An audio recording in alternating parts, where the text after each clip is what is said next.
Alhamdulillah. Alhamdulillah. Oke. Kali ini kita kembali bertemu di mata kuliah Etika Profesi Konselor Islam di hari Rabu.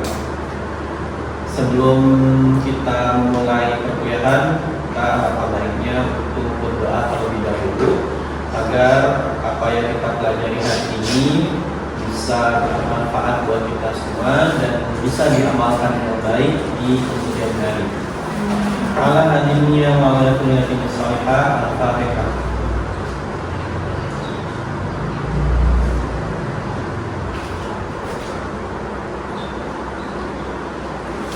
Selesai. Selanjutnya kita absen terlebih dahulu ya, agar tahu siapa yang hari ini tidak hadir, karena kehadiran juga masuk penilaian. Dewi Andrayani, Salwa Kamila, Naila Izati, M. Nazril Izini, Kamelia Pratama Putri.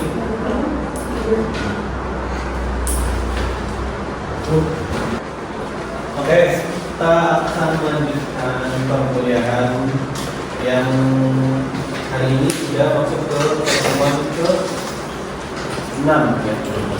Nah, sebelum kita masuk ke perkuliahan hari ini, kita akan review materi yang kemarin, yakni terkait kode etik hakim dan perspektif Islam. Nah, masih ingat apa itu kode etik? Sebenarnya lupa. Oke, kita lihat lagi. Nah, kode etik itu ada seperangkat norma, nilai, dan aturan moral yang menjadi pedoman perilaku profesional seorang konselor dalam menjalankan layanan konseling. Jadi kita itu menjalankan konseling itu tidak hanya langsung memberi layanan saja, tapi ada aturan-aturannya. Ini yang dinamakan kode etik. Nah, di kode etik ini pasti mempunyai tujuan. Tujuannya apa sih kode etik itu? Nah, yang pertama ada untuk melindungi hak dan kesejahteraan konsumen. Nah, karena kita bertugas untuk memberikan kenyamanan konsumen, maka pastinya kita harus melindungi hak dari konsumen tersebut.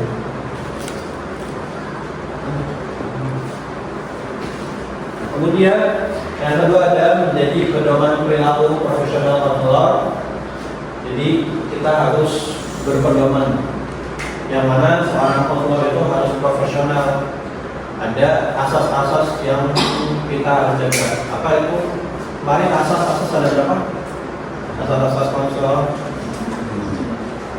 Yang pertama asas kerahasiaan. Nah, ini yang pasti menjadi dasar konselor dalam memberikan layanan kepada konsumen.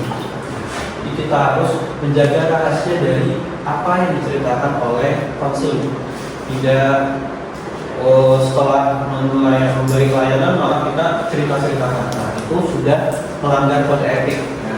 Karena kita melanggar asas yang harusnya diterapkan oleh si konselor itu. Kemudian menjaga mutu layanan di konseling. Nah, mutunya yaitu kita memberikan kenyamanan. Kita harus memberikan kenyamanan kepada konseling dengan menjaga rahasia, terus menjaga keterbukaan, sehingga konseling itu terbuka dalam menjalankan layanan konseling. Kemudian tadi kita sudah membahas terkait kode etiknya. Nah, agar kita lebih mendalami masuk ke materi yang pertama ini, kita akan menganalisis atau membedah bentuk-bentuk dari pelanggaran kode etik. Nah, sebelumnya kita akan bentuk menjadi 3 kelompok ya. Nah, kalau kita lihat itu kan sini sudah ada 11 orang ya. Jadi kita bikin 3 kelompok saja. Ada yang 4, ada yang 3. Oke.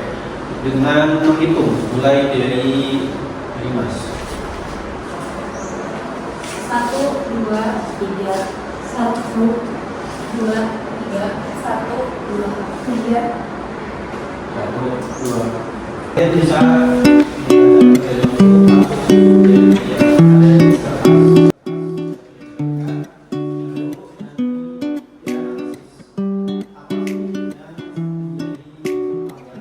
Terdapat dua sumber ajar yang merupakan hasil penelitian saya, yakni yang pertama artikel yang publish di JECO Journal of Islamic Education Counseling STIT Buntut Pesantren yang berjudul Pendidikan Inklusi, Persepsi dan Implementasi Guru BK di SMP Dewasa Ibu Pawiatan Yogyakarta. Dan yang kedua, artikel yang publish di Jurnal Islamic Counseling, Jurnal Bimbingan dan Konseling Islam YIN Curup yang berjudul Konseling Individu, Implementasinya dalam Mengatasi Masalah Penyesuaian Diri Santri Baru.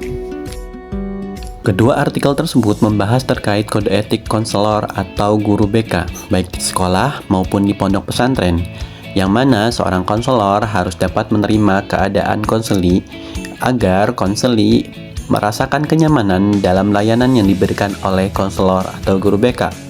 Hal ini selaras dengan salah satu indikator moderasi beragama oleh Kementerian Agama, yakni toleransi, yang artinya dapat saling menghormati dengan segala keadaan. Membedah satu persatu kasus yang sudah dibagikan. Ya, agar lebih mudah, kita mulai dari langsung kelompok satu yang sensasi. Sebenarnya bisa dibacakan dulu dan bisa di layar juga teman-teman terkait kasus dari kelompok satu. Seorang guru, ada sebuah kasus teman-teman, seorang guru BK di sebuah SMA melakukan sesi konseling dengan seorang siswi yang menceritakan bahwa ia sedang hamil di luar nikah dan merasa sangat depresi. Karena merasa panik dan bingung, BK tersebut menceritakan detail masalah siswi tersebut kepada beberapa guru mata pelajaran di ruang guru saat jam istirahat, dengan alasan agar guru lain bisa ikut memaklumi jika nilai siswi tersebut turun. Dalam waktu singkat, kabar tersebut menyebar di kalangan siswa. Dari kacamata secara jelas bahwa sebenarnya pelanggarannya adalah di bagian guru BK tersebut menceritakan kepada guru mata pelajaran lain di jam istirahat. Artinya permasalahan ini adalah berat dan tidak seharusnya menjadi bahan gosip.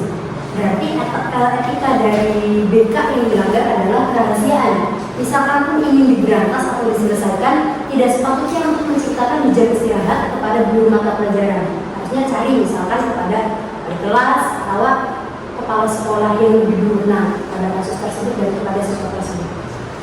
Dari kelompok kami seperti itu. Barangkali dari kelompok lain ada pandangan lain. Izin menanggapi kelompok satu. Jadi yang tadi diterangkan oleh Dana itu, menurut studi kasus tersebut, batasan-batasan kita menyebar informasi tentang permasalahan tersebut itu yang memang Mbak, atau siapa aja yang boleh tahu? Kembali, jadi batasan yang dimaksud di sini itu tadi sudah disampaikan oleh teman saya ini. Jadi yang hanya boleh tahu atau yang cukup tahu itu hanya komite-komite sekolah, contohnya kayak wali kelas ataupun kepala sekolah dan juga wakil kesiswaan, seperti itu. Jadi tidak sepatutnya guru mata pelajaran lain itu tahu, karena akan beresiko menjadi bahan gosip. Seperti itu yang bisa saya tanggapi. Terima kasih. Oke, kita tadi sudah membahas banyak kasus, ya ada 3 kasus yang sudah dibahas. Nah, kita akan bahas sedikit untuk sebelum kita menutup perkuliahan hari ini, yang kita akan bahas yakni terkait kasus pertama tadi yang ada guru BK menceritakan kasus hamil, siswi hamil. Nah, ini jelas ya melanggar kode etik sekali. Kenapa? Karena itu kan sebuah rahasia dari konseling, yakni si siswi tersebut. Nah, karena itu sebuah aib.